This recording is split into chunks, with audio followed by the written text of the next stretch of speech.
Well, greetings, everybody. It's just so exciting with all this new technology that, in spite of COVID, the work of the United Nations and other great organizations goes on around the world. And we are so looking forward to some of the amazing things that we'll be hearing from speakers today from around the world. And we thank you for participating. We are at a historical time.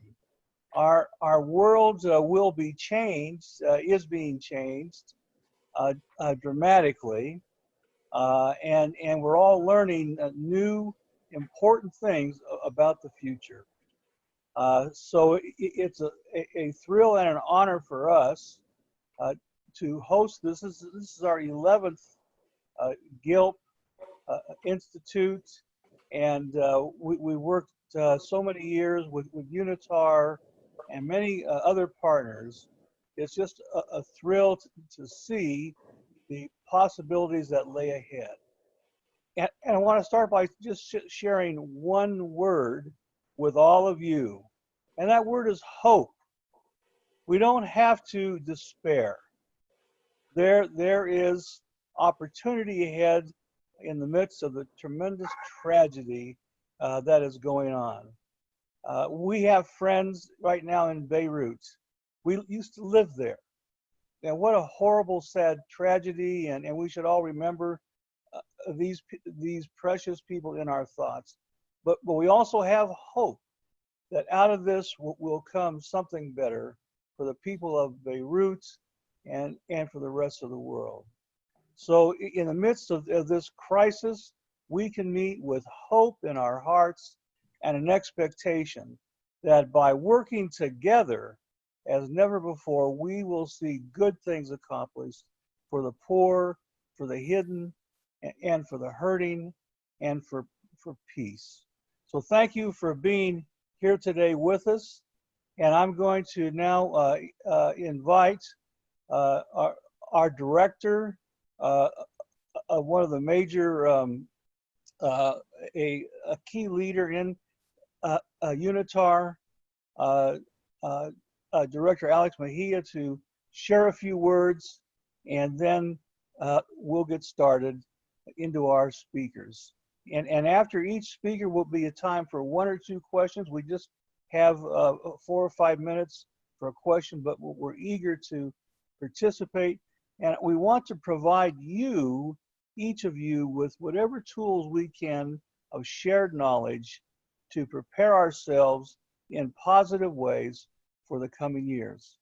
So Director Alex, over to you, and welcome, dear sir, to this meeting. Thank you, Mr. President. It's quite an honor for myself on behalf of the United Nations Institute for Training and Research to have these minutes to share a presentation, but not before I recognize the leadership that you have shown us throughout the years in making the Geneva Institute for Leadership and Public Policy a quite unique referent when it comes to the study of public policy in the Western world. GILP, as we call the Geneva Institute for Leadership and Public Policy, it's a trusted partner of UNITAR, and we are very pleased that we can have several activities together, including this webinar on public policy during and after the COVID. So with that, I'm thanking you again, Mr. Jones. Let me share a presentation in which I will attempt to do 2 things. Number one, perhaps to share, to put in perspective this conversation, what the COVID pandemic has inflicted upon us so far. And then I will focus on public policy proper. Next, please, Julia. Very good. So here you have, this is public information. You can simply go to Google and put any dashboard. The one that we use the most is the WHO COVID dashboard that gives us numbers in real time. But also this one is quite unique. It complements each other. They complement each other very well. This is from the Johns Hopkins University Center for Public Health. And as you can see in this dashboard, the map says it all. Unfortunately, as of today, in the morning at 10:30 a.m.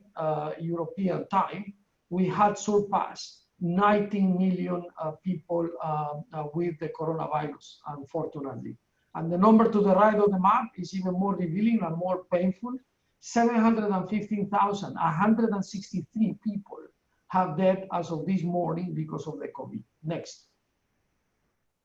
Here you see the actual numbers in a relative manner. We started monitoring this thing during our first webinar on the 15th of March of 2020.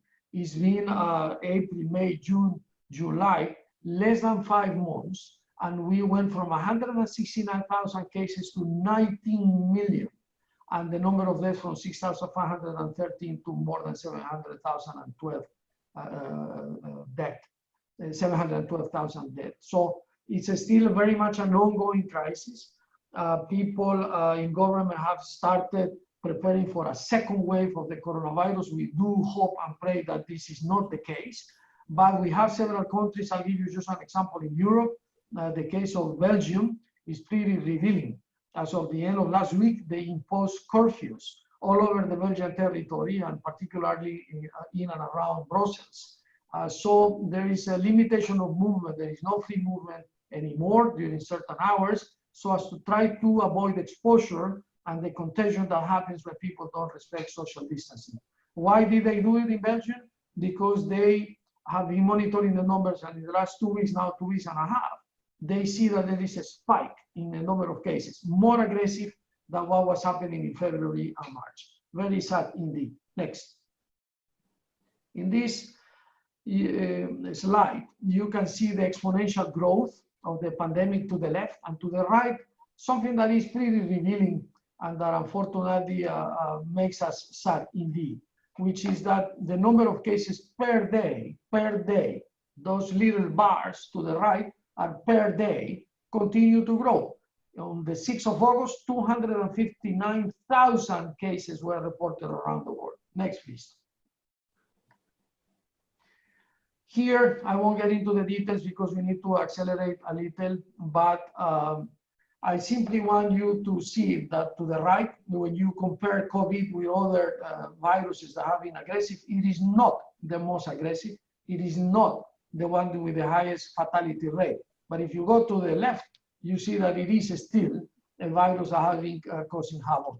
It has 1.5 to 2 times, depends on the country and the population measure, a higher reproduction percentage or rate than the flu. 70% of cases are severe and require oxygen. 5% of cases are critical, requiring ventilation and intubation. And 4 or 5% of the cases actually terminate in death, which is very sad to say, but a reality that we're living every day. Next, please. Here, you will see, and I want to address this from this vantage point. We went from what was a public health crisis to a social crisis to an economic crisis. And I want to address that when I give you this vision of the whole and how public policy is affected by that. Here you have the main stock markets on the Asian region and I think Europe, and the behavior that they have had. And they are very erratic. And there is this decreases and then this convoluted evolution of how the industry stock mainly has been evolving. They have been affected because of the outbreak, and they have experienced more negative and normal returns as compared to other countries, mostly in the region that I mentioned. However, the good news is that we are adopting a new normal and that equity markets are slowly rebounding. Next, please. On the economic side, you will see that our colleagues at the International Monetary Fund predict or have a forecast saying that by the end of the year, the real GDP growth year-on-year percentage will have decreased 3.5% or 4% negative. And if you compare that bar to the one the right, which is the decrease that we saw during the global financial crisis of a decade ago in 2009, that was with the whole thing that we remember from a decade ago, the whole havoc that happened at the time with the global financial crisis, it was 0.1%, not even 1% of decrease in real GDP growth. Dr. Jita Gopinath, the chief economist of the IMF, says that the great lockdown, as we are calling the process where we are living through, will result in the worst recession since the Great Depression almost a century ago. Next, please. Here you see please. Just 1 minute. how long it will take to basically rebound. $9 trillion will be required and 5.8% of the global GDP. Next, please. Here, I won't read it, but just look to the right. We need to have a new normal that implies reform at the institutional level, in the public sector, in the private sector, on the regulatory measures, and reform on how society operates. So our Secretary General have said that we should build back better when the moment comes, and that implies reform, and this is simply a call to action in that regard. Next, please. I am not going to cover economic measures because my time is almost over, but there are several policy measures, social measures, go to the next one, Julia, that have been, are being implemented, but instead, keep going, Julia. I would like to focus on, keep going, on what actually is public policy, because this is what we are going to discuss today. And there are many definitions. We teach this at UNITAR for government officials. I have had the privilege of teaching this at university.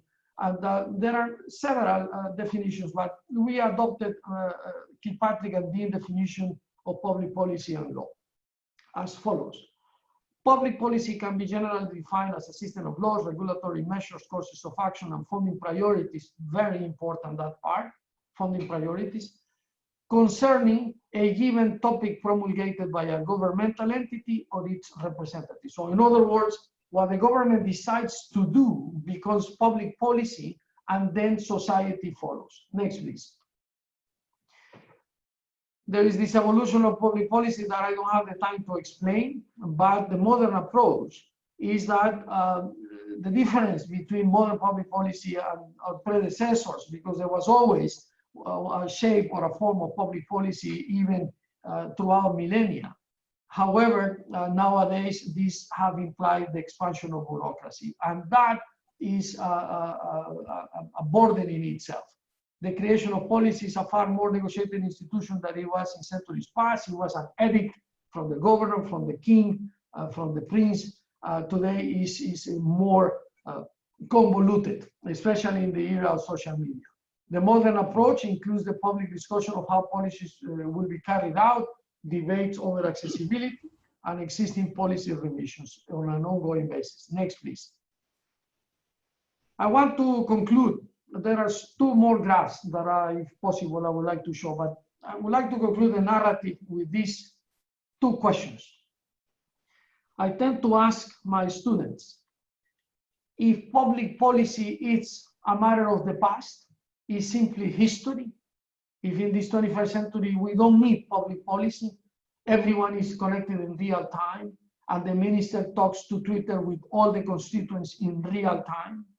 Or can we still believe that public policy is indeed a personal story behind the mandate of a government? And what I mean with that is that the best way for me to understand public policy is the personal stories behind it. I'll give you a brief example. If a government decides to create a housing program and it does it well, there will be real personal stories of the beneficiaries of a well-implemented public policy that actually ended up having a house, because they couldn't have bought it perhaps on their own, but the government gave them the down payment with a particular subsidy or the like, versus a negative public policy in which there is a story, but a negative one. The government decides to create a housing program that is so flawed and corrupted that people end up exactly where they were before, with no homes. So public policy is actually very personal. It's a story of a person that has been benefited or damaged by how government operates. And next, Julia, to conclude, I have these graphs. No, I won't talk about the Sustainable Development Agenda. Most of you know it, but we encourage you, we encourage you to support the SDGs, those 17 goals that the UN has promulgated, but the governments have to implement at the whole of society. But just remember this thing. The concept of sustainable development, and a lot of public policy goes to that, has to have this balance between environmental, social, and economic issues. And the fight against poverty has to be in the intersection of the three. Go to the next one, Julia. And here you will see that we want to break this negative cycle called poverty trap, in which poverty, hunger, poor health, poor learning, and low productivity are a perpetual negative cycle that keep people enslaved in this situation. If we go to the next slide, which is the last one, you will see that we promulgate that with enhanced participation, giving the competence to people to know what they need to do, maintaining them involved, stakeholder involvement is what we call it, doing partnerships with the private sector and government, focus on safety of the environment of the person, on gender balance, on the right kind of policies, on diversity, and on leadership. Young people participation in peace building is important because, and this is my last comment, all of what we do has to produce a society that is actually peaceful. And to do that, we have to include the younger generation. This is not a matter only of those of us that are on our later years, perhaps, but whatever we discuss here today on public policy and virtuous public policy has to include young people and has to produce peace in the societies where we live. With that, I thank you again for this opportunity presented to UNITAR to co-host this important webinar to analyze and debate how public policy should be conducted during the COVID crisis and after. Thank you very much. Back to you.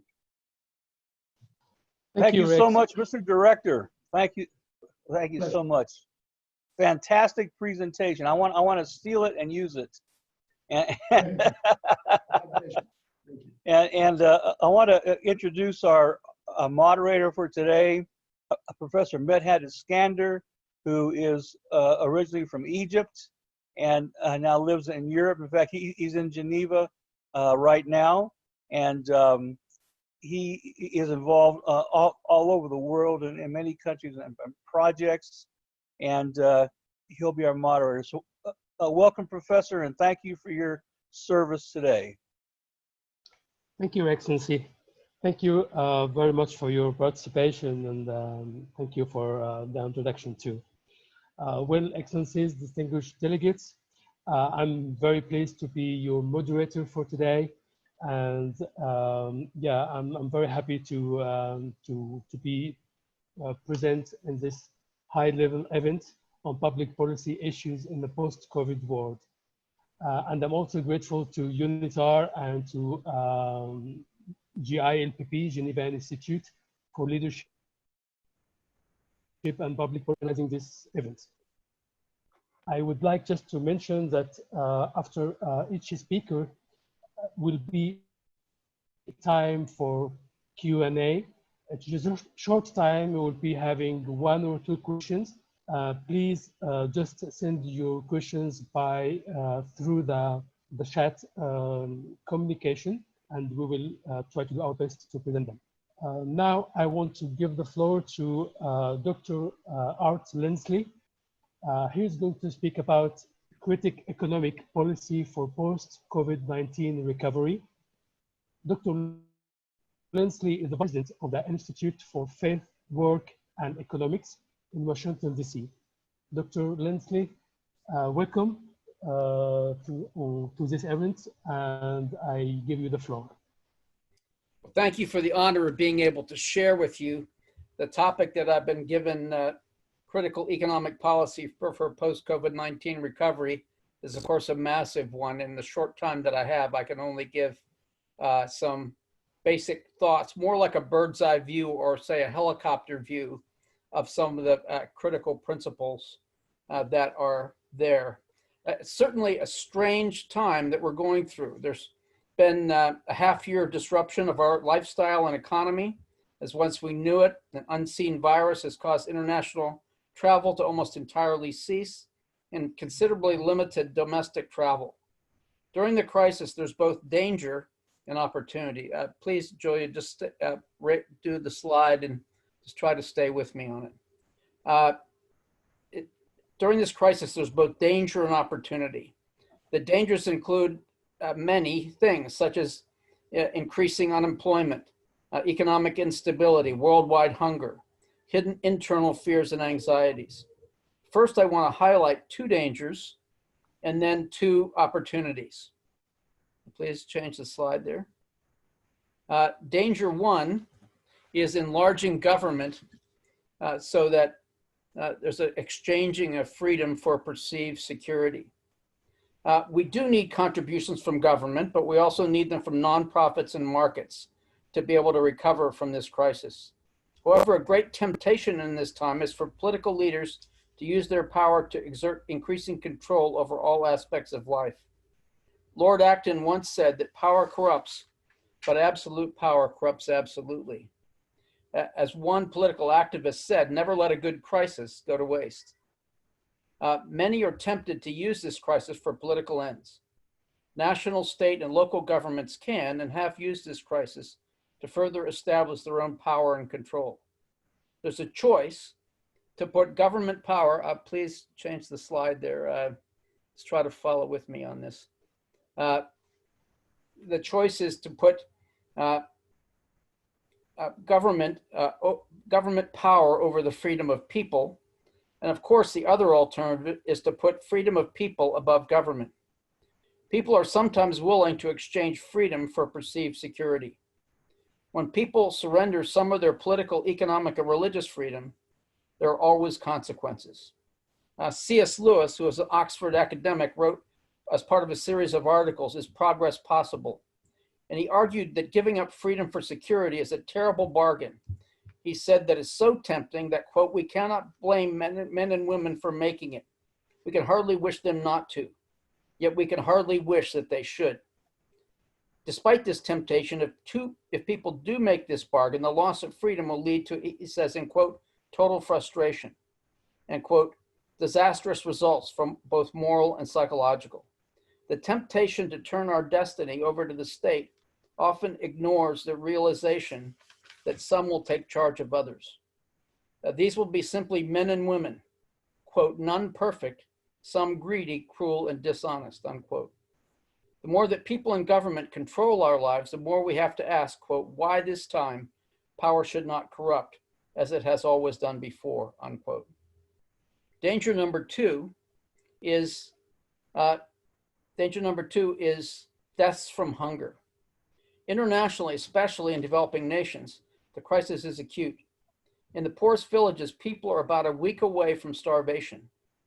Many make their living in the informal economy, getting paid a day's wage for work without a regular salary. Now in many countries, these jobs are not available. I recently talked to David Beasley, the executive director of the United Nations World Food Program based in Rome. He was visiting back at his home in South Carolina and had just finished a little while ago before I was there getting COVID-19 as part of his travels. In any case, he was given $6 billion budget, raised much more on top of that, but is trying now to raise $1 million a day to feed more people. For instance, in the United States, the World Food Program, the United States previously gave the World Food Program $1.1 billion. But now through meetings with Donald Trump, the US is now giving, I understand, $3.4 billion. David's in regular contact with heads of state, but no matter how much he raises, he said that the most difficult part of his job is to decide where to send the food. In other words, some places receive food while others do not because of a scarcity of resources. The places he cannot serve could have many people die of hunger. He said that in the past, 25,000 people die per day, every day from hunger. But because of the economic downturn caused by the coronavirus and the probable loss of international contributions, the number of deaths, he said, could be 150,000 per day. He said this in an interview with Christiane Amanpour on CNN. But he told me when we met that the number of deaths could be up to 300,000 per day if the economic downturn is not reversed. Note that this is many more deaths than caused by the coronavirus.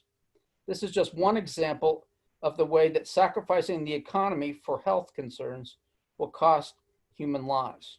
I just calculated very quickly that at 150,000 deaths per day, it would be 4 to 5 days to get up to the total number of deaths per day that we have right now, or at 300,000, 2 to 3 days.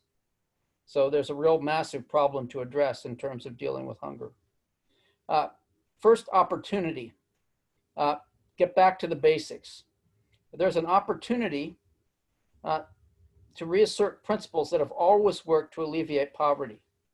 Government can and should provide a safety net for those that are poor. However, nonprofit and markets are the central way to address this crisis. Nonprofits can efficiently distribute food through local food banks or churches, as many have been doing. Often people on the ground locally know best where and how to allocate resources. This principle in ethics is called subsidiarity. Subsidiarity means it's best that decisions are made at a local level. But markets have always been the primary driver of the economy, particularly small business. For instance, in 1800, 85% of people lived in extreme poverty. Extreme poverty used to be defined as $1.25 a day. Now it's up to $1.90 a day. But in any case, in 1800, 85% were in extreme poverty. In 1950, 50% were in extreme poverty. In 1992, 25%. In 2007, 15%. In 2015, 9.6%. Jim Kim, who was recently former president of the World Bank, said that this kind of desperate poverty could be eliminated by 2030, predominantly through markets. Now, of course, we do need to keep in line the place of markets, need to keep in line the priority of people, dignity of people, the planet, and profit, all held together in a proper proportion. But the primary way this happens is through limited government, focusing on protecting life and property, also lessening regulations that make it difficult to start small businesses, keeping taxes relatively low so that people can use their resources to build businesses or buy things necessary to run them. Private property as well. Hernando de Soto has written a classic book, The Mystery of Capital, arguing that every country in the world has enough resources to provide for its needs. But what it is often lacking is property rights, private property protected by the rule of law. It's worth reading this book. I believe that if you do, it will become axiomatic in your thinking. Second basic opportunity, don't underestimate people. Put your trust in the creativity and innovative gifts people have. Never underestimate the potential of people. If people are given sufficient economic freedom, they can bring us back from the economic downturn we're going through. The more economic freedom a country has, the more it prospers. Economic freedom especially helps the poor. The less economic freedom, the more poverty in a nation. And by economic freedom, I don't mean total freedom, I mean freedom, relative freedom of people to be able to live and function in the economy. It's particularly defined as the Economic Freedom of the World report by the Fraser Institute. You can find out online, or the Economic Freedom Index by the Wall Street Journal and Heritage Foundation. Deals with every country every year. I looked at the first one. There's 162 countries in the Economic Freedom of the World report, or 180 that are looked at every year in the Economic Freedom Index. In any case, economic freedom means private property is protected by an impartial rule of law, that you're free to trade, your money is stable, government is small relative to the size of the economy. Empirically, you can demonstrate that the most free countries compared to the least free make 8 times more than the least free.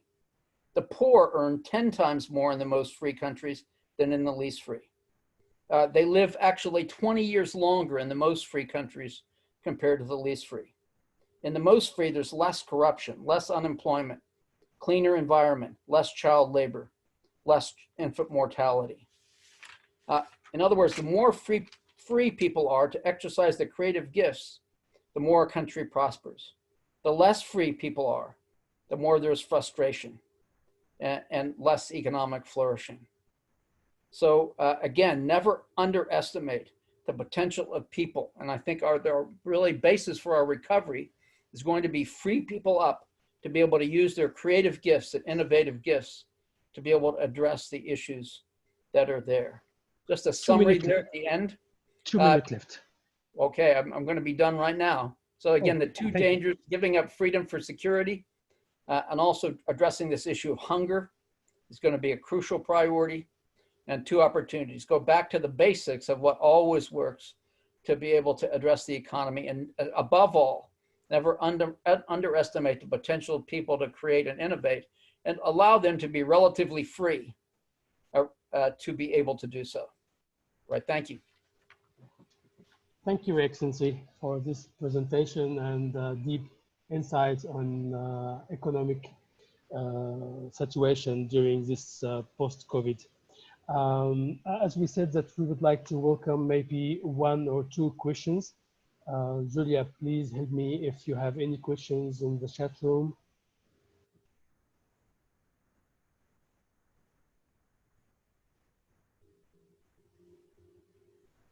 Alex, I think Alex has got a question there. He's waving his finger, maybe.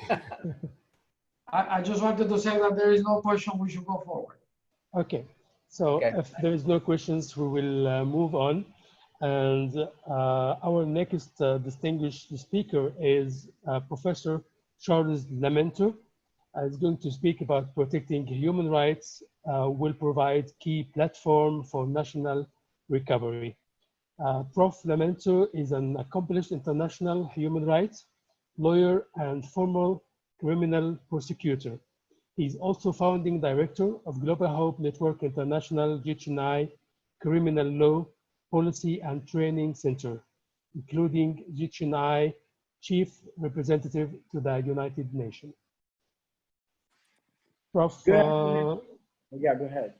Prof. Lamento, welcome, and please, I give you the floor. Thank you, Medhat. To the honorable people here today, thank you so much for allowing me to have the privilege to speak today. We want to be able to provide you with some practical information. The Geneva Institute for Leadership and Public Policy really does believe in empowering lawmakers and those future leaders, shall we say, of countries to learn the best practices, shall we say, from an international perspective, because then it'll apply to your national, you'll apply those to your national legal systems. And so we're excited about that.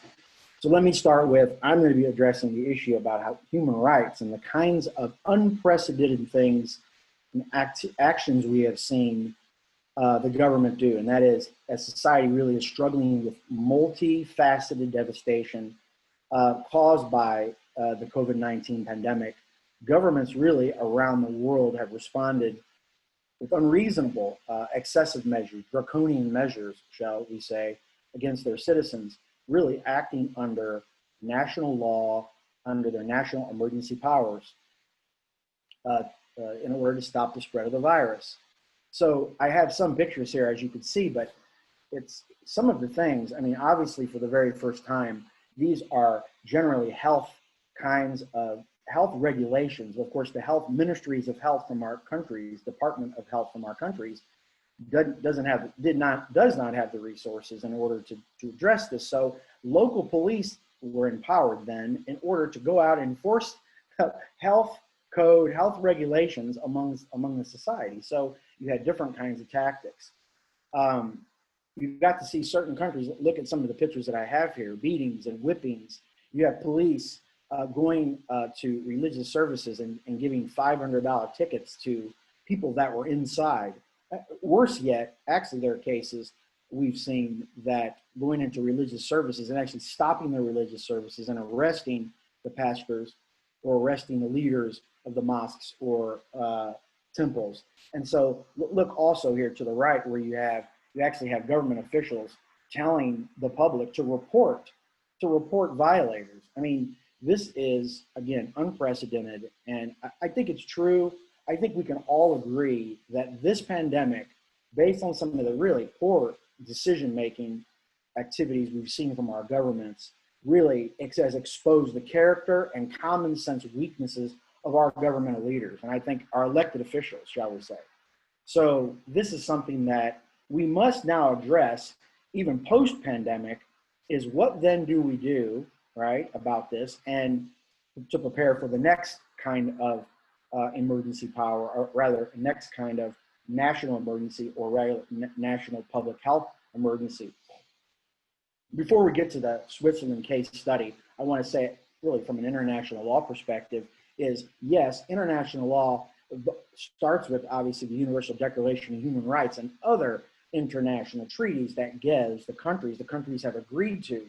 The whole idea of the international law was to set limits on what governments can and cannot do during either a national emergency and, of course, a national public health emergency. There seems to be an extended powers that have been granted to the UN member state countries. They've agreed, again, through the treaties when something like this happens. However, like everything else, we have bodies of law, but then we have these different kinds of, again, like this COVID-19 pandemic, we really did not know the outcome. We didn't know how bad it would get and how many people would die and all the other complications. So therefore, many of our government leaders were trying to base their decisions. I think I have to believe that they attempted to make decisions based on good science. But of course, we've seen that even that has not, that's actually been contradictory, and that also has been a potential problem here, is trying to figure out what is right and what is wrong to do. And then of course, getting that information from our government to the local citizens has been another deal. And I think we can all agree, add that to the confusion, is you have an out of control media that are either restricting information because they believe it's false, or allowing information that they believe is true. They're controlling content. So again, specifically from the US perspective, I live in Europe, so I'm looking at the Universal Declaration of Human Rights. I'm looking at, because I live in a European Union country, Czech Republic for now, that we're under the European Union human rights legislation, but each of those does allow some restrictions of the media, but I would say overall it's been out of control, including the social media applications that have been really, a lot of us are using to pass on information. You can go ahead and flip that slide. So I wanted to talk about, it's always nice to hear case studies versus just a bunch of opinions. Obviously, I must admit, if it's the lawyer in me or the litigator in me, I want action. And I think from a citizen perspective, I want to be able to give some good, holistic, common sense, practical information to the listeners. We have, people here listening to try to come up with new ideas, and hopefully we have lawmakers here that are going to be listening to this. Let's talk about Switzerland. Switzerland is considered one of the countries of the purest democracy. And one of the main aspects of this is the fact that the citizens of the cantons vote on everything. And they vote on everything, okay? Unlike many of our countries, including the States, including many European countries, some things are voted on by the citizens and some things are voted on by the parliament without the citizens actual creating a national referendum. So that's one great thing. But specifically addressing this pandemic, let's talk about some of the things that Switzerland has done that I think are really best practices and have had good results. And I would say good results if you're looking at this from a citizen perspective here. And that is, number one, that Switzerland had a national public health emergency plan before the pandemic. The Swiss have a motto, and of course it says this: act as quickly as possible and as slowly as necessary, okay? Act as quickly as possible, as slowly as necessary. It's almost kind of like the motto, if you're gonna do something, do it right the first time, okay? So that's kind of what it means. The other side of it is that, and I really love this about the Swiss approach, is they promote this principle called individual responsibility to determine how quickly Switzerland returns to normal. So what does that mean compared to other countries, okay?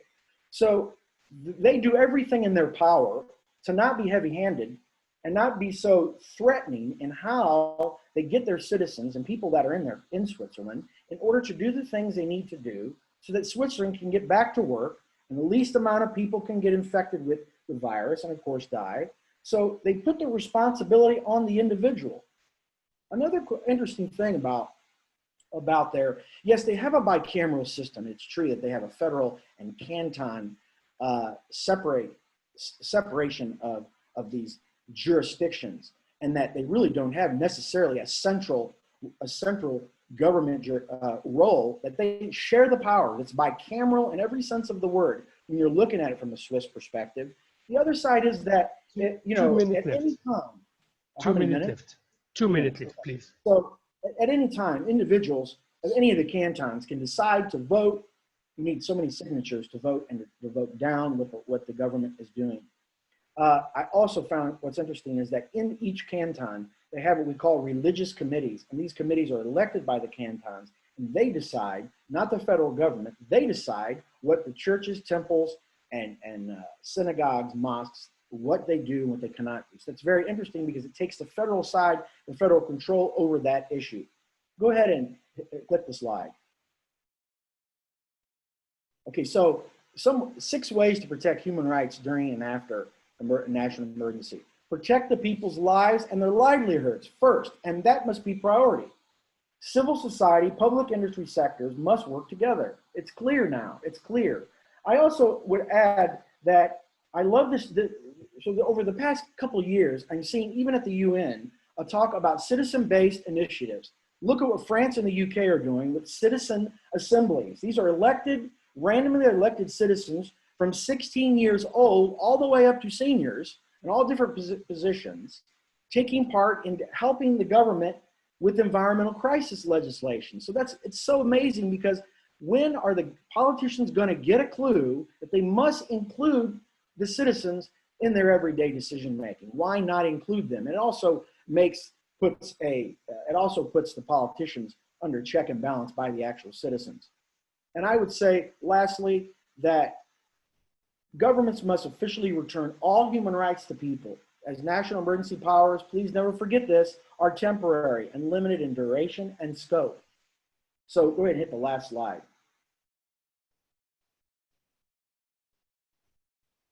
My last slide, You should click one more. That's not mine, but if you don't have it, that's okay. That's the next speaker's. Yes, indeed. Actually, that was your last slide. Okay, so either way, that's okay. Does anybody have any questions? Are we going to do the questions now, Medhat? I think there is no questions waiting, and if there is no questions, so we can move on. All right, so thank you for being here today, and I hope that you take some action. Please don't just take this advice and forget about it, but do something, take some good practices and actually implement those at the local level in your countries. Thank you. Thank you, Professor, and we are looking forward to have you soon in Geneva. Thank you very much. Dear moderator, may I just interject and say that the next panelists are not available with us right now, and we will proceed to the following and then come back once they are available again. Excellent. Thank you, Julia. Thank you very much. It is time now to welcome Dr. Sharon Brown. She is the president of Malco Institute of Technology in Sunrise, Florida. Dr. Brown will speak on freedom for civil society, and she will be giving a case study in private education initiative. Dr. Brown, welcome to the floor. It's over to you. Thank you, Professor. It's good to be here. It's good to hear what everybody's contributing. It's a very volatile time, and we need as much guidance as we can, especially in this matter of public policy. You know, as president of Malco Institute of Technology, Malco is a civil society organization, and it provides agricultural training for smallholder farmers in rural communities in Ghana and Uganda. Today, we're going to look at how important it is for CSOs to be free to provide services as we work to alleviate poverty. We look at what Malco is doing and the need for government policies that will create sustainable food systems post-COVID-19. CSOs are often subject to government control. Many countries have introduced legislation that interrupts, in an increasing number of cases, stops the funding of these organizations and interferes with their independence and programming. Governments have interfered with the work of these organizations by subjecting them to over-bureaucratic registration and reporting measures, limiting or outlawing funding from international NGOs, state officials interfering in how these organizations are run, banning the organizations from politically sensitive work, which is debatable what that means. We have seen the importance of functioning CSOs in the developing world. Recently, we have observed the important role that CSOs played during the Ebola outbreaks and the important role they're now playing due to the COVID-19 pandemic. Yet, despite their benefit to society, these organizations are restricted in almost every country where aid agencies operate. Malku is working in Ghana and Uganda to decrease food insecurity by utilizing public-private partnerships to provide non-traditional education in rural communities. In 2017, Malku and Makerere University's Africa Institute for Strategic Resource Services and Development, AFRISA, signed a MOU to provide agricultural training to rural communities in Africa. Together, we designed and implemented the Household Economic Empowerment Project. We have called it HEAP.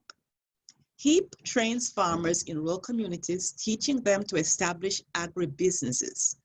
The goal of this program is to improve household income and food security in these communities by investing in human capital. The program has 4 phases of intervention. Phase 1 is mobilization. Phase 2 is knowledge transfer. This is a 14-day residential training. We move into the community to carry out the training where the participants live. We set up tents to facilitate the training and to house the trainers. Phase 3 covers 9 months of enterprise establishment and nurturing, and phase 4 is assessment. HEAP was implemented in Kajua, a village in central Uganda, in March of 2019. In this village, more than 70% of the population lived on less than $1.90 a day. 133 residents from Kajua and the surrounding villages participated in the training. Each participant was assigned to one of 3 value chains that had been chosen by the villagers. So here we see the integrated bee production. The beehives that you see are made from locally available material. Then we have integrated poultry production. Participants are taught how to grow their businesses from 10 chickens to 200 chickens in less than 2 months. Next slide. Then we have integrated pig production. The pigs here are a particular breed. They grow very quickly and they can go to market in less than 6 months. They're drinking clean water. They're living in a clean, odor-free environment. And this program utilizes hands-on training techniques. The participants are learning how to build a compost heap, and after 21 days, they will have organic manure for their crops. Previously, this village produced only maize. They were unable to afford fertilizers. They were getting yields of 400 to 500 kilograms per hectare. With compost manure, the yield can increase to more than 2.5 tons per hectare. In addition to learning about animals, all the participants are taught crop production, household hygiene, sound health practices, financial management, how to create a business plan and an operational plan. Once the participants complete the residential program, they spend the following 9 months implementing their business and operational plans. And during this time, they receive site visits and nurturing from their coaches. Each participant is now a trainer, and they're required to train 10 others before they're allowed to graduate. As we prepare for the post-COVID-19 pandemic challenges facing the countries where we work, Malku will be focused on using our collaborative efforts to create sustainable food systems. Partnerships between governments and private sector organizations play an important role in achieving sustainable food production. Malku has access to networks of trained farmers who can be mobilized to produce much needed food. We can access thousands of acres of arable land. What we need are agribusinesses partners. To achieve sustainable food production, there needs to be a transfer of technology and information to would-be farmers through educational outreach. So what is the current situation in Sub-Saharan Africa? Well, the IMF June 2020 Regional Economic Outlook Report states that Sub-Saharan Africa is the world's most food insecure region. The report further states that nearly 650 to 670 million people in Africa are facing food insecurity. And of this number, 250 million are classified as severely food insecure. Now, these figures were before the COVID-19 pandemic. The FAO defines severe food insecurity as a state where people have likely run out of food, experienced hunger, and at the most extreme, gone for days without eating, putting their health and well-being at grave risk. Worldwide, food insecurity has risen during the COVID-19 pandemic. 2 minutes left, please. During a May 7, 2020 United Nations presentation on the updated COVID-19 Global Humanitarian Response Plan, the executive director of the World Food Programme, Mr. David Beasley, stated that if the global supply chain breaks down, the impact will be catastrophic. He says that if it does, the health pandemic will soon be followed by a hunger pandemic. His call to action, which we echo, is that we can avert famine if we act now. The need is urgent. We urgently need to safeguard food security and ensure that agricultural production is sustained. Government policies, next slide please. Government policies that support the transformation of existing food systems will be crucial post-COVID-19. Policymakers need to respond quickly with measures directed at restoring the economy and preventing food shortages.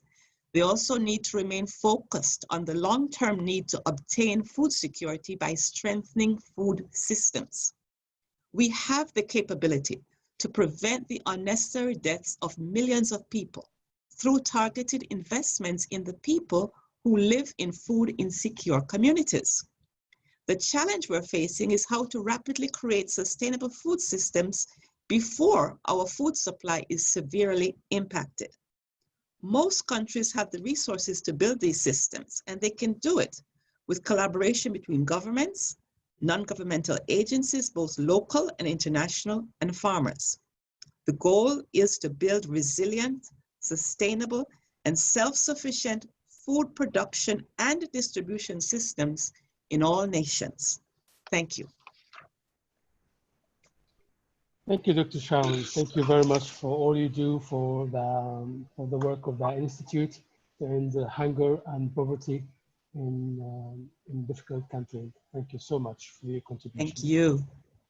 And now I think we could move to some, I see some questions here, but it was for previous speakers. Yes, I am reading then, Professor Medhat. I would like to answer the first one, if you allow me to. Please, please. Yes, the question, and I thank the person that posted it, says the following. Public policies are susceptible to failure and implementation gaps during these uncertain times, of course. Thus, how should governments, especially in developing countries, hedge against these risks, bearing in mind the resource constraints?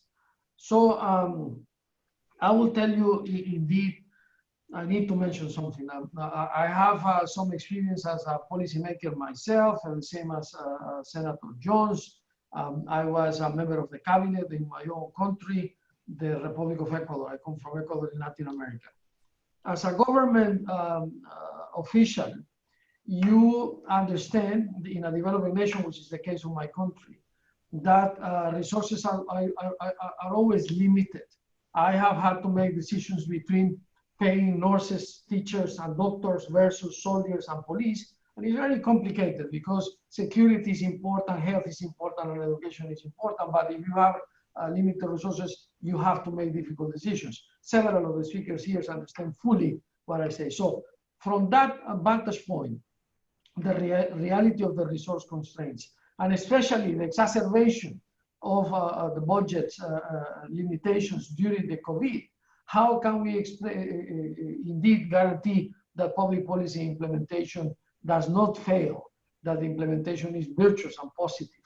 I will tell you two things. One, you need to have a civil service. You need to have a government official that actually understand the humongous responsibility and honor that it is to work, to serve society from a government.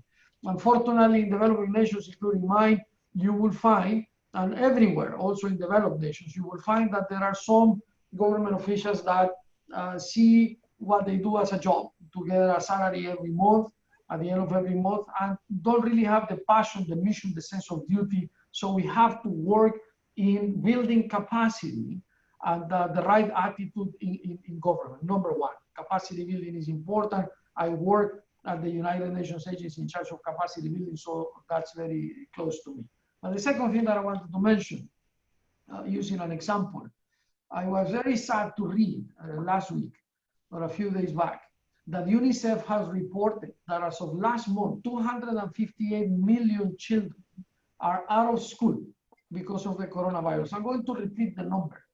258 million children are not attending school anymore around the world because of the coronavirus. Another number that I remembered more than a month ago already is that 97 million people are unemployed in 34 developing nations because the government cannot do what the global north can do. This is close to 100 million people that had unemployment, had a job, they no longer have.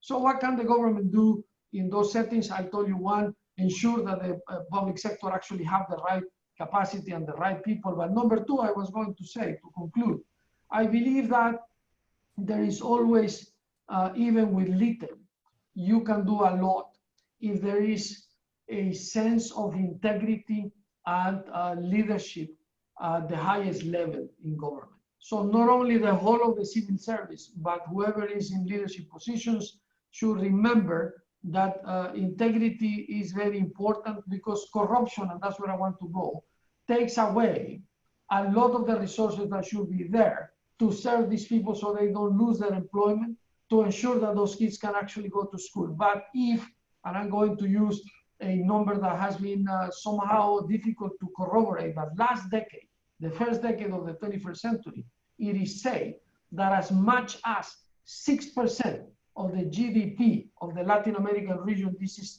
34 countries, 6% of the GDP, this is trillions of dollars, were lost due to corruption. So ensuring that we have the right attitude, professionalism, sense of duties in the public service is important. Ensure that we fight corruption is also important. Thank you so much. Thank you, Excellency. Thank you very much for this answer, and this reminds us that this corruption is one of our best enemies, and we have to fight it all with all our strengths. So thank you so much. Our next speaker is Dr. Yong Lee.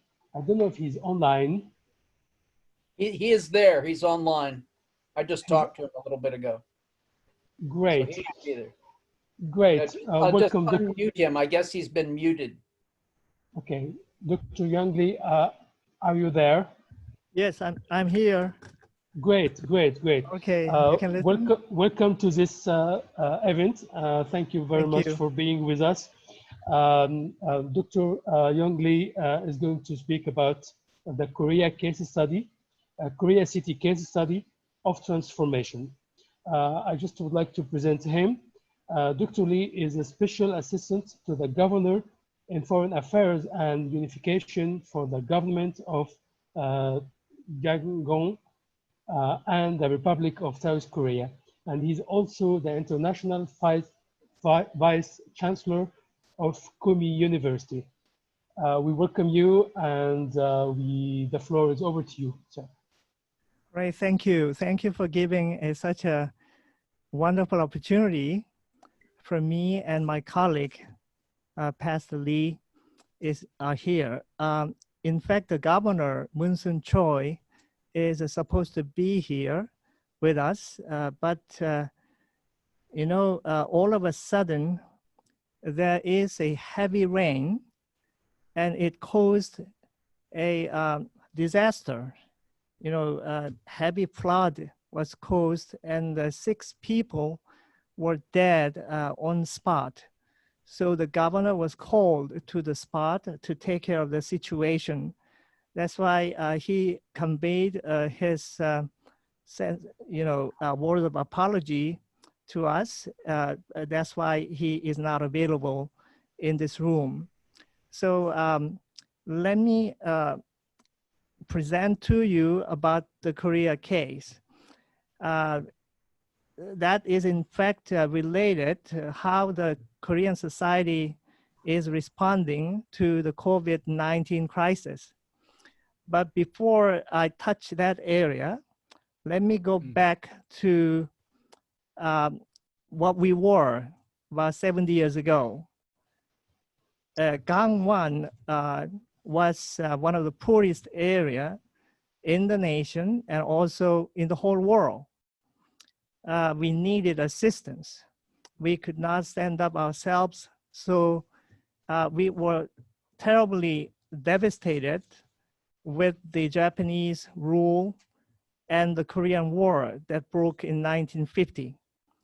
But we have gone through a tremendous transformation throughout generations. So within a generation or two, we have seen our nation transformed, and we have gone through from the country that have received the assistance from the nations to the country who could give assistance to the nations. Now, how such a thing has happened in Korean history, first of all, the mindset was very critical. Could you turn the slide, please? I'm sorry. Okay, yeah, mindset change was very critical for Korean transformation. Such institutions as Canaan Farmer School, they have started a movement among the Korean people to influence upon the way that Korean people think. So before, our mindset was contrary to what we have. The Canaan Farmer School and its founder, Mr. Yonggi Kim, he taught the Korean people how to think differently. And the Korean people were taught with the spirit of pioneering and spirit of work, service, and sacrifice, which has made the nation as it is today. Next slide, please. Now, I think you have gone too far. So could you come back, please? All right, and next. Next, please. I think some slides are missing, but anyway, let me just quickly tell you, about the slides that's missed here. What happened in Korean economy is Korea could create a productive cycle of economy. Like 70 years ago, Korea, as mentioned, was devastated, and we needed assistance, which actually took place. So USA and other countries has given us assistance. In the other countries, such assistance has been given to the pockets of the politicians, which are not been properly used. But in our case, the money is going for education and technology. Because in order to transform material resources, we need technology to be applied. And in order to transform human resources, education is needed. So we have invested for those areas, which has given us a educated manpower. So with such manpower, what we have done is to invest for 2 areas, that is business and industries. Out of it, we could manufacture our own goods, and we could send to the countries who have given assistance, like USA. You know, that country has provided a market for Korean economy.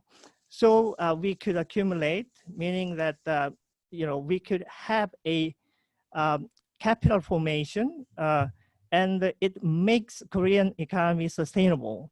So sustainable economy now has made the Korea a giving country. So that's a very productive cycle of economy that we have created. And afterwards, the slide, you know, here now you see is South Korea has been decentralized for regional autonomy. So that's the second phase of development. That's local autonomy. The Gangwon province is local autonomy, and the governor, Chairman Soon, is leading that local government. Now the Gangwon is a host of the 2018 Winter Olympics at Pyeongchang, and we have experienced a lot about how we could maintain a type of economy to respond to the COVID crisis. So if you turn the slide to next. Now in the, before please, in the decentralized economy, there were 3 pivots in our public policy. Number 1 is go green, and number 2 is go digital, and number 3 is go healthy. So Green New Deal and Digital New Deal and Health New Deal are 3 very important pivots in public policy of Gangwon government. Next, please. So that is to develop the economy eco-friendly and also to increase connectivity in distance. In the middle of the COVID-19 crisis, the government has a policy to keep the people in distance. But while we maintain the distance, we try to increase connectivity on the other. So that's the policy that we are maintaining, utilizing and developing a digital platform, which is quite necessary in such a crisis. So we try, you know, on the one hand, a eco-friendly development policy, but on the other hand, we try to increase connectivity in distance, and finally, to promote health in totality. So those 3 public policy is related to responses to COVID-19 crisis. So in fact, there are initiatives of the government of Gangwon with, you know, to help the countries in the world who are afflicted by the COVID-19 pandemic. So the government of Gangwon has developed its own initiative to help recover, you know, the countries afflicted. And alongside of it, there is a Gangwon Christian Council. They have their own initiative to mobilize churches across the different denominations in the province, so that they would mobilize the help and to send that help to the places afflicted around the world. So this is just a gist of what we have done in public policy in related to the response to COVID-19. And I 1 minute left. 1 minute left, please. I just want to give an opportunity to Pastor Lee, who is a chairman of Gangwon Christian Council, because they are doing a lot among the church member churches to mobilize help, for the countries afflicted. So please. Warm greetings from South Korea. I'm Reverend Lee Soo-young, chairman of Gangwon Christian Council. The Gangwon Christian Council is composed of 3,000 churches across different denominations in the province, which is the only province divided between South Korea and North on provincial level. In a post-COVID-19 world, the Gangwon Christian Council wishes to make a special response for those afflicted.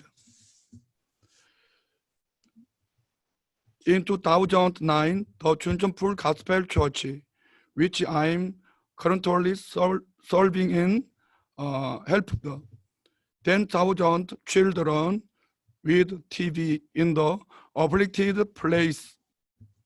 It was a special experience of joy we can never forget.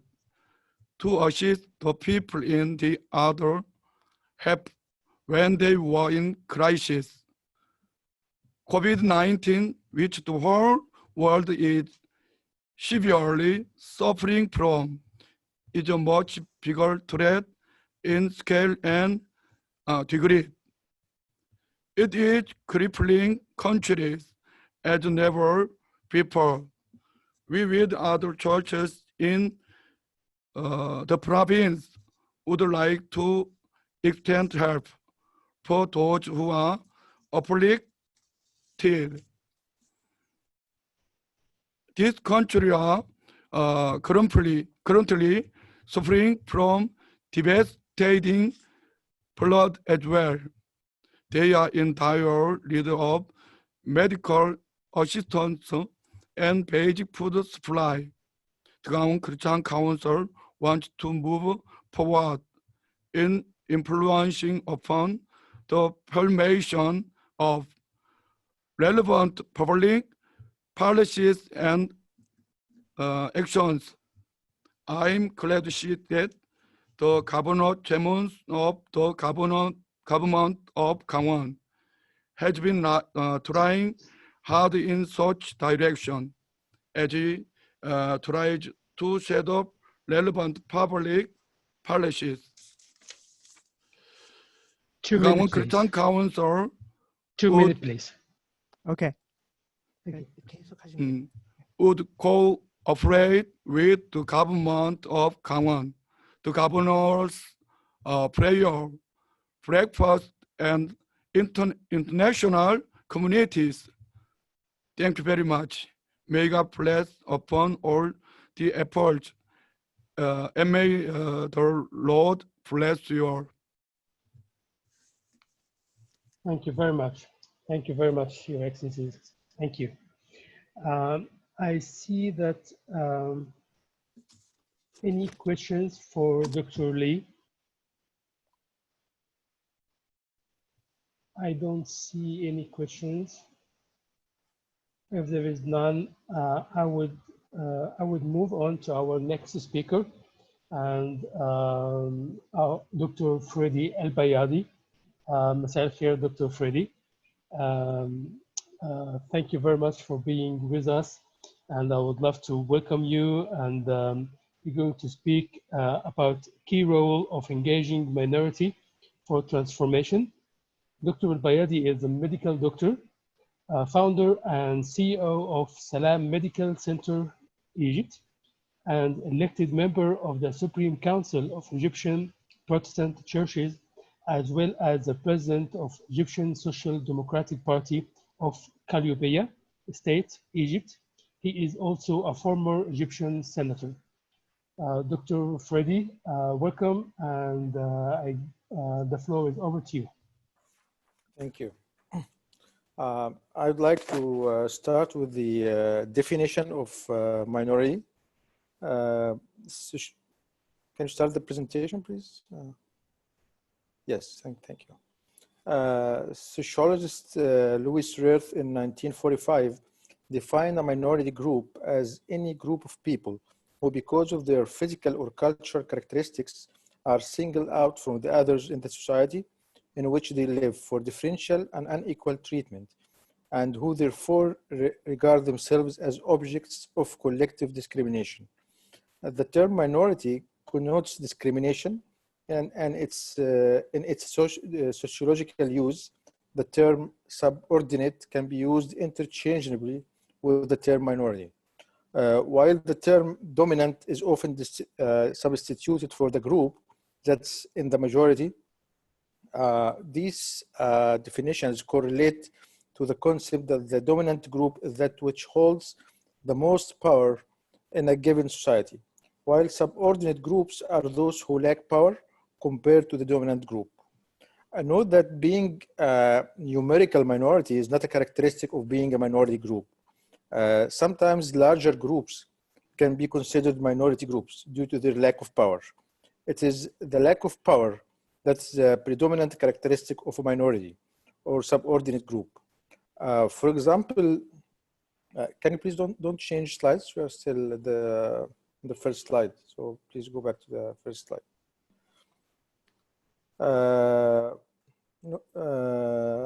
Its lack of power is predominant characteristic of a minority or subordinate group. For example, consider the apartheid in South Africa, in which a numerical majority, the black inhabitants of the country, they were majority in number, but they were exploited and oppressed by the white minority. Next, please. Next. Okay. Characteristics of a minority group, according to Charles Wagley and Marvin Harris in 1958, they put 5 characteristics to characterize a minority group. Number 1, unequal treatment and less power over their lives. 2, distinguishing physical or cultural traits like skin color or language. 3, involuntary membership in the group. 4, awareness of subordination. And 5, high rate of in-group marriage. Next. From social exclusion to social inclusion. Social exclusion is understood as the condition, either by the community or by the authorities, that impede social inclusion.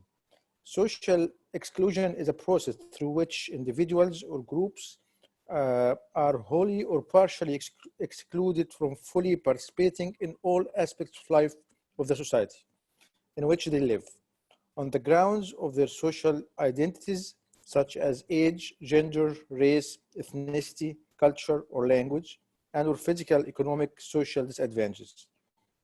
Social exclusion may mean the lack of voice, lack of recognition, or lack of capacity for active participation.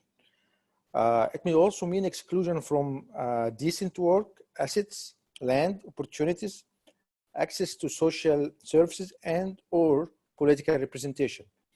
It can be either by constitutions, the discrimination can be by constitutions and laws, or by practice, what we call non-written laws. Next.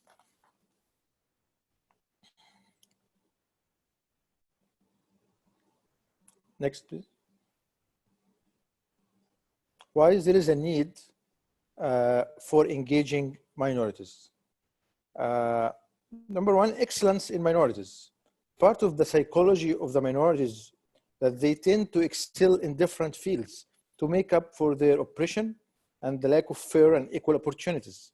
So their exclusion actually is a great loss for the general and overall development and excellence of the community. Number 2, what we lose when we don't involve minorities, that by excluding minorities from public life, this produces individuals losing their sense of belonging to the community, and many of them actually seek immigration opportunities. And most of the time, those who immigrate are the best of the minorities, those who acquire education, who possess the money, and that qualify them actually for immigration. Next. Exclusion actually produces more exclusion, and engagement provides more engagement.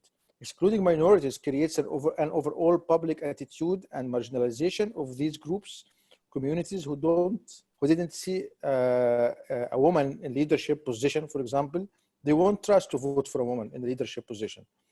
On the other hand, when people see that leaders from minority groups can do a good job, this encourages the public to trust in minorities and engage them more in public life and entrust them in leading roles.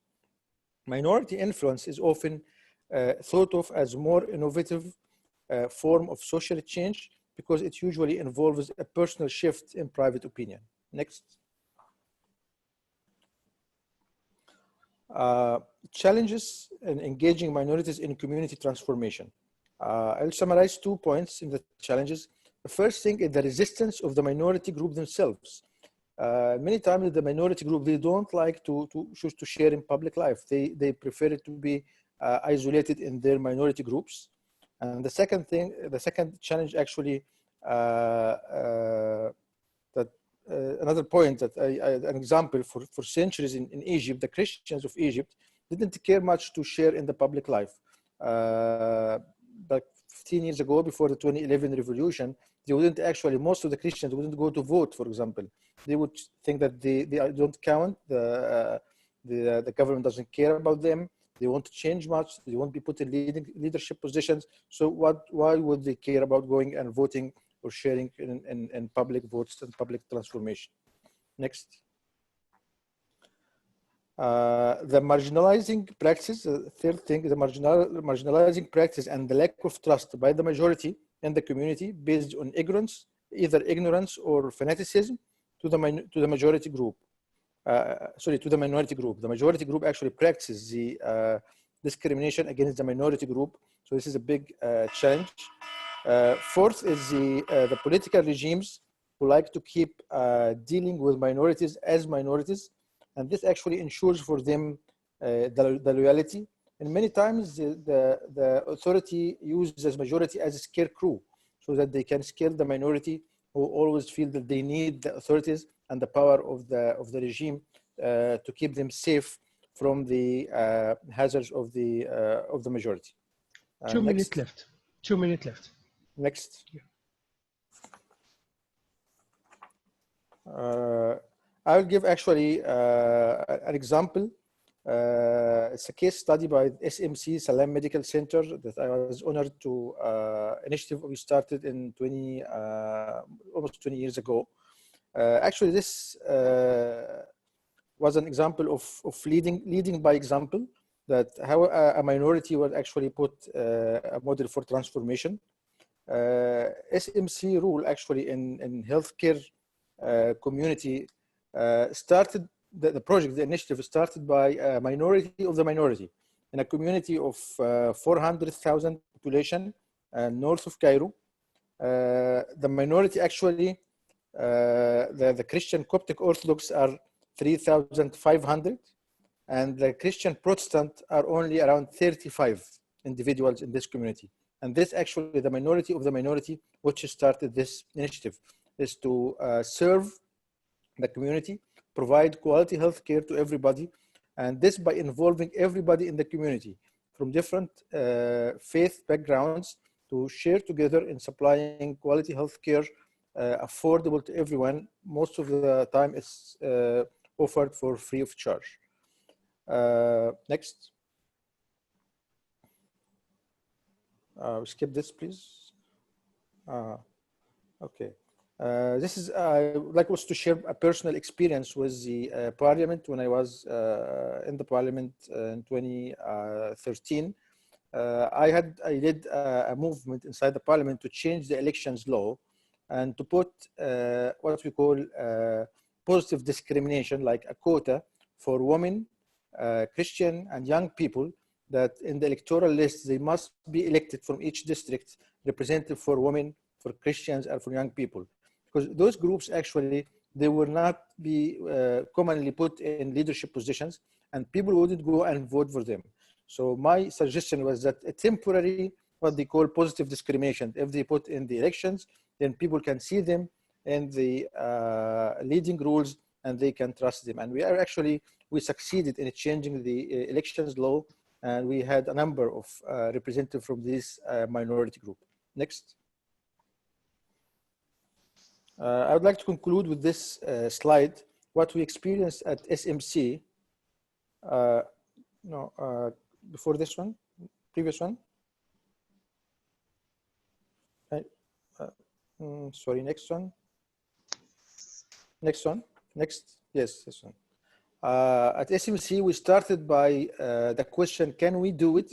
And this was actually the group itself, the minority group. They were not sure that we can start such a big initiative, such a big project. There was a lot of challenges, financial challenges. Would there be opposition by the majority in the community? So we started by this question for us, can we do it? And there was some hesitancy if we will be able to do it or not. After 5 years, we found out that yes, we can do it. The project became sustainable model, and we believe that we can do it. So we moved to the next step, that we were starting to share others that you can do it. So we start to convince other services in the community and even in the Middle East that they can do the same concept, that they can involve others, even if they are a minority, they can still lead initiative, they can still invite people to share together and volunteer work in the same concept, getting people together, understanding each other, making peace by involving different people from different aspects of the community to work together, supplying the needs of the community. Next. Time is over. Yeah. Thank you. I'm done. Okay, thank you, Your Excellency. Thank you very much for leading by example and for all what you do for the Egyptian people. And we know that you did a lot with your team during the Arab Spring, and you're still doing a lot. So thank you for your encouragement and for your example. Thank you so much. I just don't see any question for Dr. Al-Bayadi.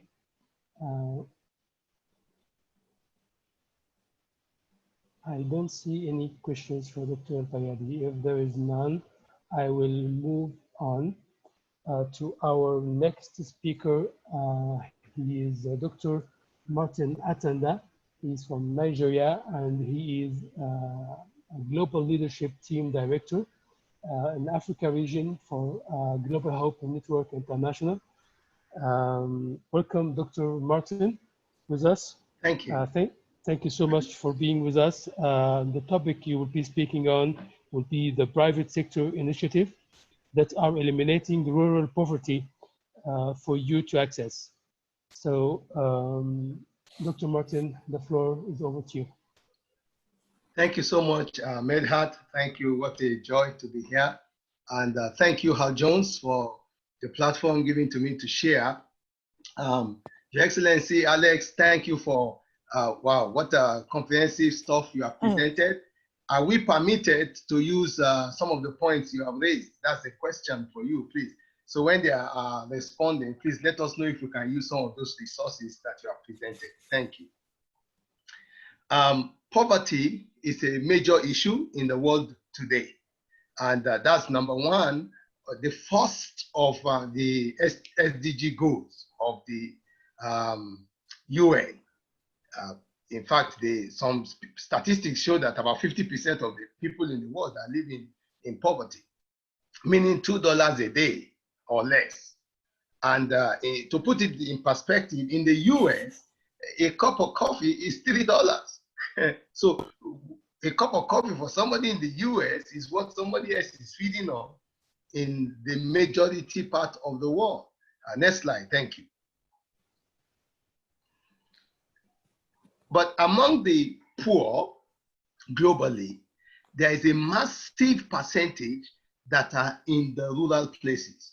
One of the statistics says that there are about 67% of all the poor in the world are living in rural communities. Unfortunately, nobody is giving attention to rural poverty. Yes, next slide.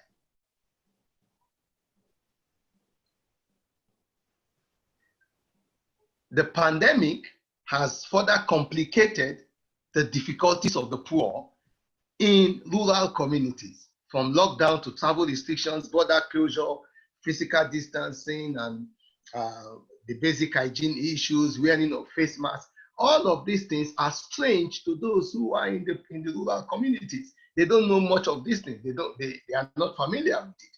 And nobody is addressing it for them because they are ignored. So most of the reactions have been just to satisfy people in the cities, as if people in the rural communities don't exist, but they do.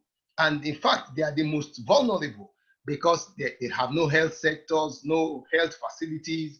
They have no major stuff like water is lacking in some of the communities, soap is lacking. They don't know anything about face masks. They never used it before.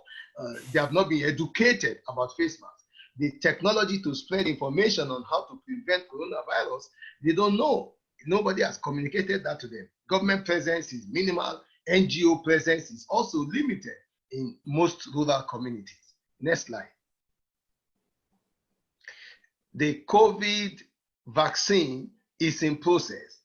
According to what we read for Novavax, they said it will be ready maybe spring of 2021. So right now, we don't have a vaccine. That means we have to face the reality of the challenge that is in front of us. Next slide. Thank you. What do we do? What directions can public policy address? Number one is food. Availability of food, food to be eaten, food to be planted. The World Food Program says that there is going to be scarcity of food this year because of the virus. So we need public policies that will guarantee food availability. Dr. Sharon has also spoken about that. Thank you. Next point. Water. Most rural communities don't have adequate water, both for drinking and for sanitation. So they are vulnerable to this pandemic. Number three is wellness. Wellness that will come because they are eating good food and because they're also hygienically preserved. Waste is disposed properly. In the rural places, it's not. People display waste all around them. And how to cough, how to sneeze that we are learning in the cities, they need to be communicated to in rural communities. Next slide. Income generation. How do they generate some more money that will help them to be able to step up in some of the minor areas of their lives? You know that finances is very low. When we talk about income generally, at least he just talked about income, they're talking about cities. Nobody's talking about rural communities. Education. Education now is going virtual. But you know, virtual education is not possible in the villages. They don't have telephones that can do Zoom. So you cannot do lessons for village children, rural children on Zoom. Next slide. If we're able to take care of these 5 building blocks I have just highlighted above, I think that we can prepare the rural community to prevent and to fight any pandemic. Next slide.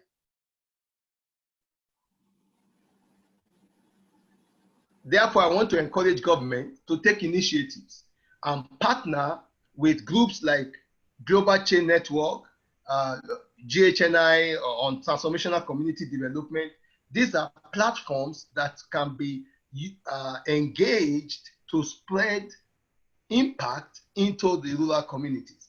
Thank you for what you are doing in Korea. But please think about rural communities, not just cities. Recently, during the lockdown, in Africa, we went to 27 countries and brought prevention corona programs, corona prevention programs into these countries, 27. Next slide. I just listed the countries for you. Some, because I'm in Nigeria, we did 30 communities in Nigeria. Some of the communities we did, some of the countries we did just 1 community. So these are the kind of things that these private initiatives can engage and help to bring about transformation for the rural community. Next slide.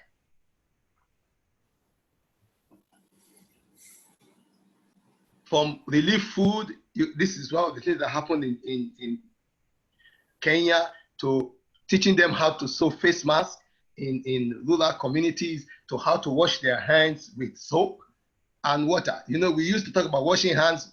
People wash their hands, but they were not using soap. So if they wash their hands without soap, it hasn't solved the problem. What's our method of engagement? We inspire the vulnerable by equipping them with knowledge. Like some of the things that Alex have just shared, a lot of information that has empowered me myself. Number two, we coach them and work alongside with them to discover resources that they can use to transform their lives and their communities. Number three, we can jointly implement programs and projects that will help to break the cycle of poverty. Amazing presentation by Alex. He showed the five flow of the cycle of poverty that can be broken. Yes, next slide before I close. What, 1 minute left. Thank you. I'm done. Thank you. Thank you, Dr. Martin. Was very efficient. Thank you so much for what you're doing, and thanks to your team as well for going to these 27 rural communities in 27 countries, and all the work you do to prevent poverty and illness in Africa. Thank you so much. I think now we can take one or two questions. There is one question here to Dr. Lensley. I don't know if you saw it, Dr. Lensley, or you want me to read it for you? Yes, I did see it. You want to read it to me, or I did look at it earlier. Yeah, if you want to answer this. No, I'll be glad to answer it, but if you could just read it to me and I'll answer it. Okay, fine. What role could richer countries in the area of debt counseling play to help governments in third world countries to mitigate the impact of the dangers that you mentioned and exploit the opportunities? This servicing is another danger during this period because revenue is almost zero in the developing world. Right. Well, number one, it's a very big question, and I'll just give a few thoughts on it. I think that I'm not against the idea of voluntary debt canceling, but obviously, for instance, I'll just put it on an individual level. If you're going to cancel somebody's debt or actually pay off their debt, you'd want to ask a couple questions. First of all, how have they gotten into that debt? And is their spending responsible or irresponsible? On an individual level, you'd ask if somebody's going to debt because of gambling or because of addiction or something else. So you'd want to know what the patterns of spending are in terms of dealing with it before you absolve or pay for someone's debt. One of the great dangers is what Alex Mejia mentioned earlier, is the danger of corruption. I know that, he mentioned the problem of corruption in Latin America, but I think you also have a problem in Africa. There's a book by Dambisa Moyo called Dead Aid. It's certainly worth reading. I don't agree with absolutely everything in it, but I think it's an eye-opener on many levels. What she argues is that in Africa, $130 billion of aid has been misused. 85% of that aid was used for purposes other than which it was intended. In 2003, for instance, she argues that half the aid given to Africa left the country in some other way. I'm not against it. I think I would prefer the idea of really trying to encourage the economy by foreign direct investment, or particularly investing in businesses on the ground in those countries. So again, it's right along the line of what I was talking about before: empower the creativity of local entrepreneurs by finding people that really have a good plan and that are trustworthy, and really investing in them to be able to raise the economy. There's a great film that I recommend if you have time to look at it. It's on YouTube, but it's a classic called Poverty, Inc. It has won all kinds of awards, and it's agreed with by many people, both on the left and on the right, called Poverty, Inc. I would really watch it and really look at that particular area. So just to summarize, again, I'm not against the idea of voluntary debt cancellation. I'm a little bit wary of it because of the reasons that I mentioned, but I think it's better to focus on investment. There are many impact investors, for instance, that are willing to invest in businesses for the long range. In other words, they want to make a profit eventually, but they're patient. It's called patient capital. They're willing to take their time to really help the country be able to rise economically. And I think that's probably a better way to do it. Okay? Few thoughts. It's a big issue. Thank you Matt, very could much. Yes, of course. Yes. A leader in the World Bank did a study, and he for 10 years he tracked money from the UN in New York to 10 nations in Africa, aid given. At the end of 10 years, they discovered there was no significant change in gross domestic product. And that's because he said 90% of the money sent by the UN never got down to the people who were supposed to be having it. Having been in government, here's what I would strongly encourage. Number one, you should have a policy of being very careful about debt and not even take it if at all possible. But secondly, and this really works, I would call for hearings, and I would identify what happened to this money. Where did this money go? That will send alarms throughout the country of those who were taking money and never really using it. And this happens not only in Africa, this happens in America, okay? But when you have public hearings on it, all of a sudden there comes accountability. And then finally, I would encourage you to contact the organizations that Dr. Atanda talks about or Dr. Sharon talks about, because the projects they do on community-based development don't have to have necessarily government funding and really see transformation. But I'll stop there. But I really encourage the transparency of a government leader can really blow a country wide open for prosperity. Thank you, Your Excellency. Thank you so much. Add one thing that there could be many cases when the assistance are given, the money is not properly used for the people. So it is related to corruption issue. So the foundational attitudinal change is quite critical issues that we need to deal with. In case of the Korean history, the mindset has been very critical. So the government and the private civilian initiatives together made efforts to transform the mindset of the people. I think that's quite important issues. And also the money when the people receive, where to invest is also an important issue.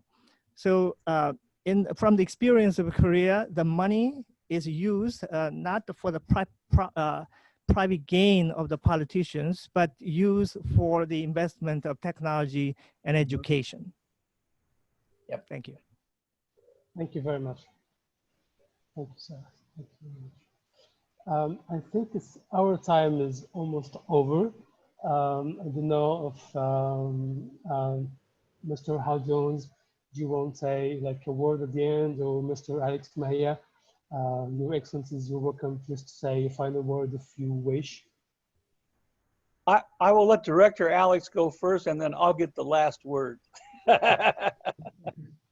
Yes, indeed, you should have it. I simply want to add two things. One, that this type of conversations and analysis and engagement that we have here, and I thank also all the participants from all these many countries that decided to register. I saw the list and I was very impressed. The number is not big, that the diversity geographically of the participants is impressive. It shows that public policy is an issue that needs to be better understood, especially during the COVID, but also after the COVID, this new normal that we will all understand that we will still have too many questions. We don't know how this is going to be. We don't know how governments will operate for sure. We don't know the role of the public sector and so on.